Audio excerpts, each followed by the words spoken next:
Now I think we can all agree that the Killers are doing a lot better than just fine. You know, they've sold millions of records around the world, played tons of sold-out shows, but how did they get here? Well, let me tell you, like most bands, it starts out with who influences you. And growing up, the Killers' lead singer, a guy called Brandon, listened to bands like The Smiths, Cure, New Order, U2, and the Pet Shop Boys. So fast forward to 2002. Brandon was living in Las Vegas, not exactly a rock and roll hotspot, but he knew he wanted to form a band. And over time, he met the other guys. They got a record deal, and in 2004, they put out their first album called Hot Fuss. And almost instantly, they hit it big. They had a song called Mr. Brightside,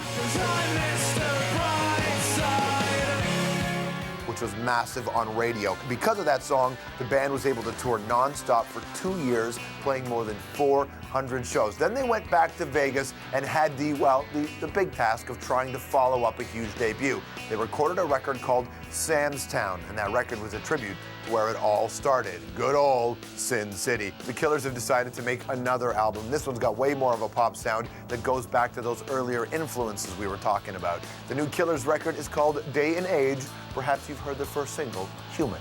And I'm on my knees, looking for the answer. Are we human? Or are we dancers?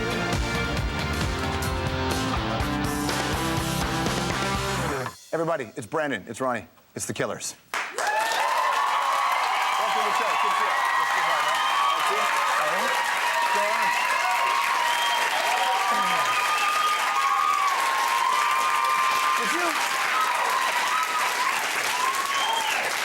You got your own studio for this?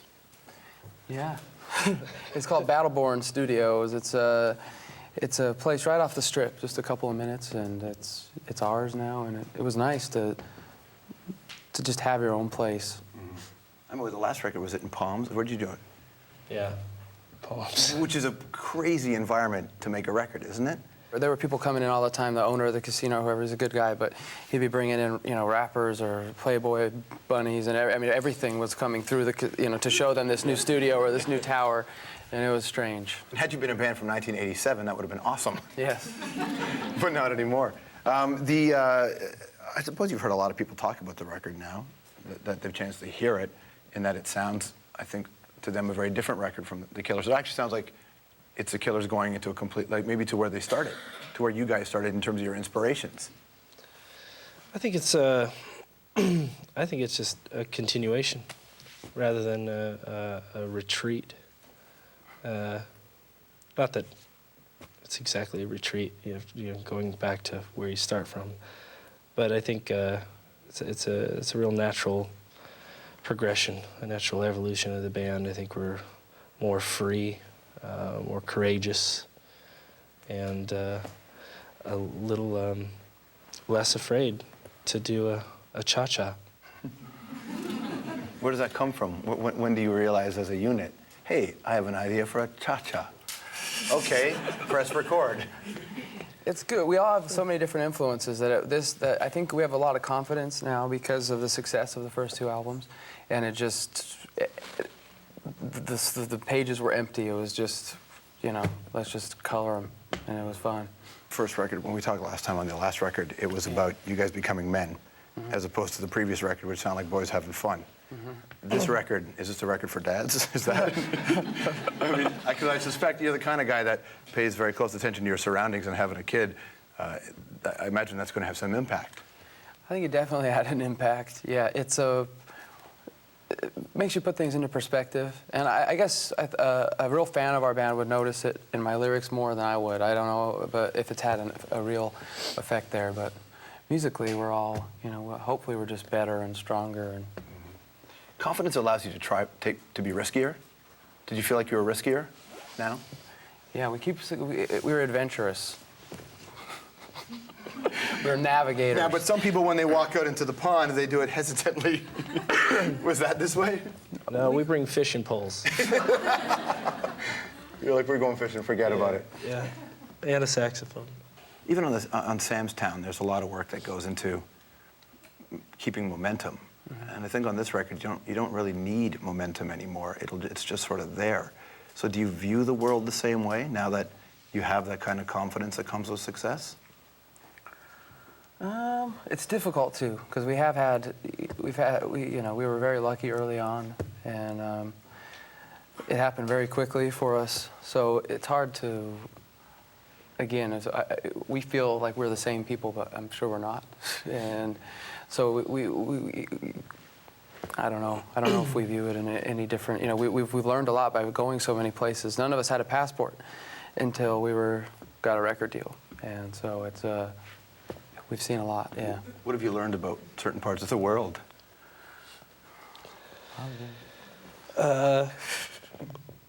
You know, I love Panama. Yeah. You love Panama? What do you love about Panama? It's beautiful. It's, we got to go to Panama, and there's still some indigenous people there, and we went to their tour. They would live in huts, but they would have Doritos. So they were almost for real. And you could go there, and we ate fish with them, and it was wonderful. And it's just in the rainforest. It was a real magical place. I give you a different respect as well. I was just in Nevada not that long ago, and there's a lot of indigenous people in Nevada as well, right? And it's kind of the same thing. We're both indigenous. Yeah. So do you eat Doritos? Yeah. I think in huts. the cheese puff is the state chip. the Cheetos. You'd have to be battle-born to survive that diet, though, wouldn't you? I think you would, yeah. What was it? I mean, I'm sure you talked about it, but the songs you did with Lou Reed were something special. What was it like being with Lou? Did you get a lot of chance to absorb him? He's a lot to take in. You know, you've got you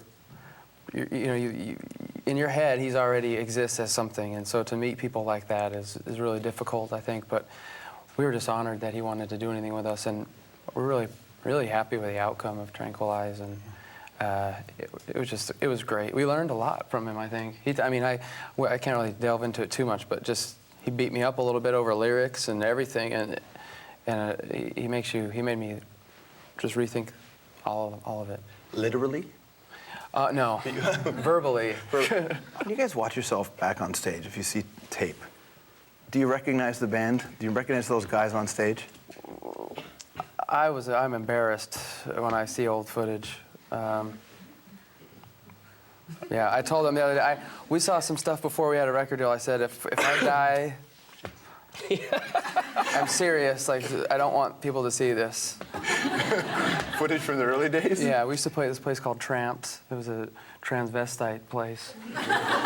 And we'd play there once a month, sometimes twice a month. Our buddy would have a kind of an indie night there.